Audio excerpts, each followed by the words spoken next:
বাক্য সংকোচন এর অর্থ হচ্ছে একটি মাত্র শব্দে ভাবকে প্রকাশ করা।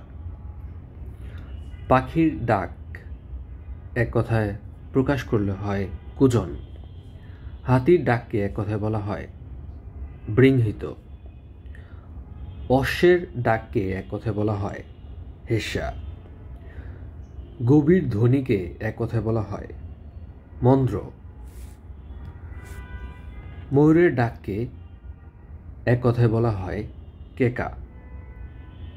নাদ শব্দের অর্থ সিংহের ডাক। নূপুরের ধ্বনিকে বলা হয় নিক্কণ। অব্যক্ত মধুর ধ্বনিকে এক কথায় বলা হয় কলতান। বাঘের চামড়াকে এক কথায় বলা হয় কীর্তি।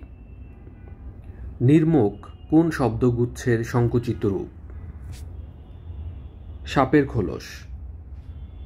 সাপের খোলসকে বলা হয় নির্মুখ। অলঙ্কারের ঝংকারকে এক কথায় বলা হয় সিঞ্জন। মেঘের ধ্বনিকে এক কথায় বলা হয় জিমুতেন্দ্র।